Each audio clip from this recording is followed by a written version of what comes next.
শাওয়াল মাসের এতটাই গুরুত্ব, এতটাই ফজিলত,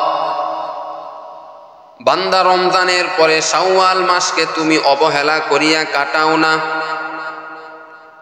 এই শাওয়াল মাসে তুমি 6টা রোজা পালন করো। রমজানে যে 30টা রোজা পালন করেছো, শাওয়ালে বান্দা তুমি 6টা রোজা তুমি পালন করো। আল্লাহ পাক রব্বুল আলামিন তোমার আমল নামায় পুরা বছর রোজা রাখার নেকি আল্লাহ পাক রব্বুল আলামিন তোমার আমল নামায় দান করবেন। এই শাওয়াল মাসের এতটাই গুরুত্ব, এতটাই ফজিলত। ও বান্দা, রমজান মাস শেষ হয়েছে তার মানে এই নয় আমল বন্ধ হয়ে গেছে। না বান্দা, আরো বেশি বেশি আমল করতে থাকো। আমরা যখন রমজানটা শেষ করি তখন আমাদের অন্তরের মধ্যে অলসতা প্রবেশ করে। রমজানে যেভাবে আমল করেছি, 5 ওয়াক্ত নামাজ পড়েছি, রোজা রেখেছি, কোরআন পড়েছি, রমজান মাস পার হওয়ার পর এই আমলগুলি আমরা বন্ধ করে দেই। অথচ মায়ার নবী রাহমাতুল লিল আলামিন বলেন, ও আমার উম্মতেরা, রমজান মাসে যেভাবে আমল করেছো, তোমার জীবনের শেষ মুহূর্ত পর্যন্ত ওইভাবে আমল তুমি চালায় যাও, চালায় যাও, চালায় যাও। এরে নবীর আশিক উম্মতের দল, শাওয়াল মাসের 6টি রোজা তুমি রাখো, বান্দার গুনাহ খাতা আল্লাহ তাআলা মাফ করে দিবেন। বান্দার নামটা জান্নাতীদের খাতায় দিবেন। বান্দা যদি শাওয়ালের 6টি রোজা পালন করতে পারো রে ভাই, এই শাওয়াল মাসে মায়ার নবী রাহমাতুল লিল আলামিনের কাছে একজন মেয়ে এসে বলেন, ইয়া রাসূলুল্লাহ, ইয়া হাবিবাল্লাহ, আমার বিবাহের বয়স হয়ে গেছে, আমি বিবাহ করতে চাই, আমার জন্য একজন যুবককে আপনি নির্ধারণ করেন, যেই যুবকটা অত্যন্ত দিনদার হবে, যেই যুবকটা অত্যন্ত আমলওয়ালা হবে। মায়ার নবী রহমতের নবী বলেন, রে আল্লাহর বান্দি, তুমি যে বিবাহ করবা, আমি যদি তোমার স্বামীকে যদি নির্ধারণ করে দেই, যুবককে যদি নির্ধারণ করে দেই, আমার কথা মতো কি তুমি বিবাহ করবা কিনা? এইবার মেয়েটা বলেন, ইয়া রাসূলুল্লাহ, ইয়া হাবিবাল্লাহ, আপনি আমার জন্য যেই যুবকটাকে আপনি সিলেক্ট করবেন, আমার জন্য যেই যুবকটাকে আমার জন্য আপনি নির্ধারণ করবেন, ওই যুবকটাকে আমি বিবাহ করব রে নবী। আল্লাহ রসুল এইবার একজন সাহাবীকে ডাক দিলেন। ডাক দিয়া এইবার ওই সাহাবীকে বললেন, ও সাহাবী, তুমি তো বিবাহ করো নাই, এই যে দেখো একজন মেয়ে বিবাহ হওয়ার জন্য রেডি হয়ে আছে, তুমি এই মেয়েকে বিবাহ করবা কিনা? তবে এইবার মেয়েটাও শর্ত লাগায়া দিল, ইয়া রাসূলুল্লাহ, ইয়া হাবিবাল্লাহ, আমি যাকে বিবাহ করব, আমার যে স্বামী হবে, তার জন্য 3টা শর্ত রয়েছে। এই 3টা শর্ত যদি সে মানতে পারে, তাহলে আমি তার সঙ্গে বিবাহ বসব। নবী বললেন, এই মেয়ে, তোমার কি 3টা শর্ত তুমি বলো।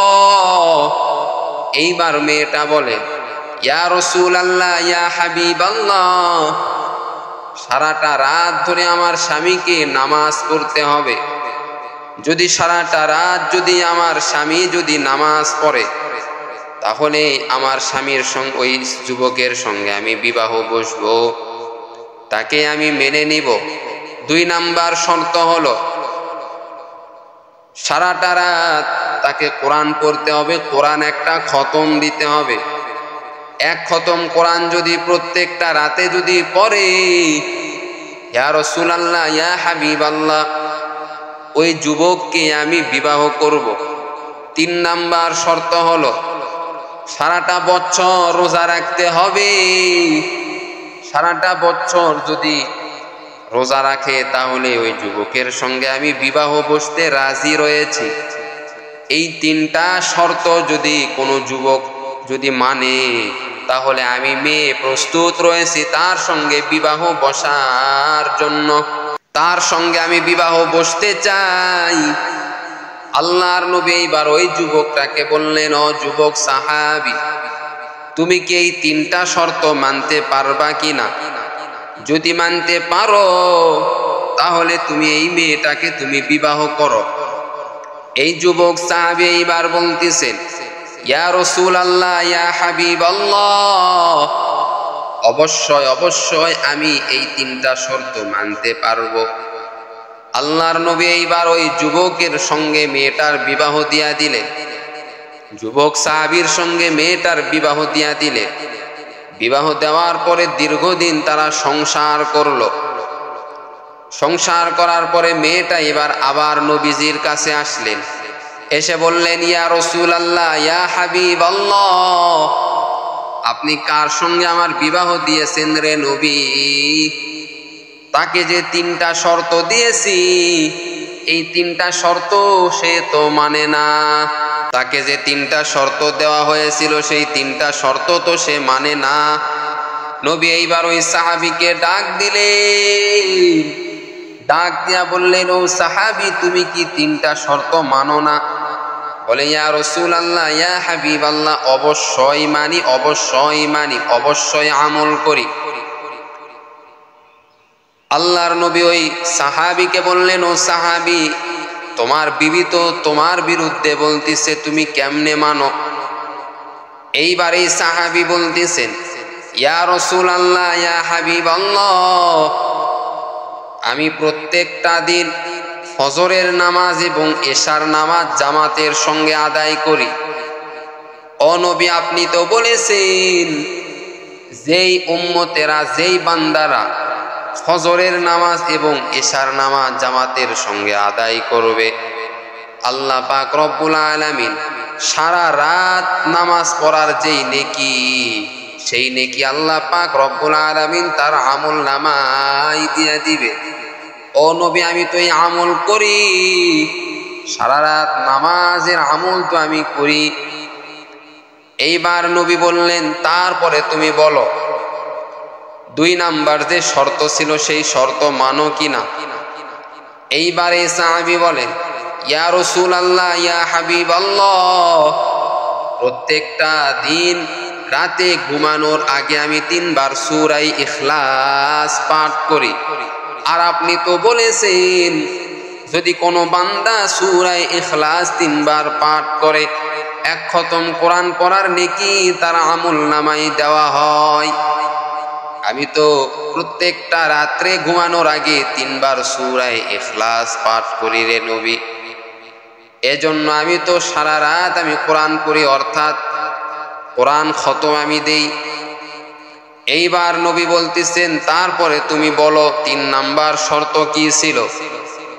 এইবার এই সাহাবী বলতেছেন, ইয়া রাসূলুল্লাহ, ইয়া হাবিবাল্লাহ, আপনি না বলেছেন যদি কোনো বান্দা রমজান মাসে রোজা রাখার পর শাওয়ালের 6টি রোজা পালন করে, শাওয়ালের 6টি রোজা নফল রোজা যেই বান্দা পালন করবে, আল্লাহ পাক রব্বুল আলামিন ওই বান্দাকে সারা বছর রোজা রাখার যেই নেকি, সেই নেকি আল্লাহ পাক রব্বুল আলামিন দান করবেন।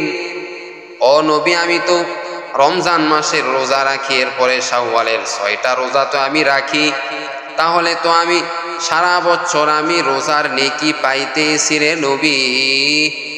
আল্লাহর নবী এইবার বড় খুশি হয়ে গেলেন, মুস্কি হাসি দিলেন। আল্লাহর নবী এইবার ওই মেয়েটাকে বলতেছেন, তোমার স্বামী এই আমলগুলি করে কিনা? মেয়েটা এবার বলতেছেন, হ্যাঁ ইয়া রাসূলুল্লাহ, ইয়া হাবিবাল্লাহ, আমার স্বামী তো এই সমস্ত আমল করে।